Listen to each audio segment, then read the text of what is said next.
I think across Europe, for lots of cities, we're kind of a fork in the road in terms of the digital agenda, because clearly the genie's out of the bottle. We can't kind of put things back in again. These digital platforms are all around us, and we can see the kind of challenges they throw up. So things like Uber, Airbnb. So in a sense, we're kind of playing catch up, trying to get our heads around how we can optimize these new digital tools, take advantage of the opportunities they bring, how we can tackle some of the challenges that they kind of create.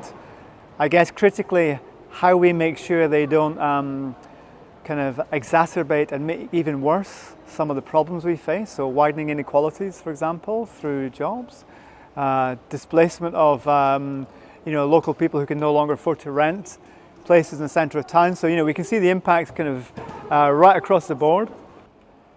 Lots of interesting things coming out of what Interactive Cities has been doing, because in a sense we can see through the three themes, lots of interesting ways to support small-scale businesses, small-scale entrepreneurs who are frankly struggling to to kind of respond and react to to sort of pressures that they're under from this whole sort of new way of working.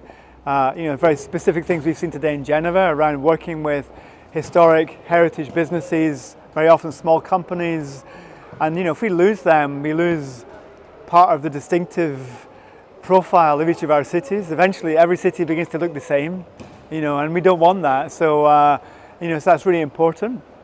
We've also seen around the whole thing about heritage and tourism, how we can cleverly use and again we see it here in Genoa, we've seen it in some of the other interactive cities, really smart ways of using digital tools to mobilize local people and also to attract visitors, and in a sense also to create the right kind of character and profile for your place, so it's distinctive and different and sends out a kind of clear message that's consistent with the values of the city.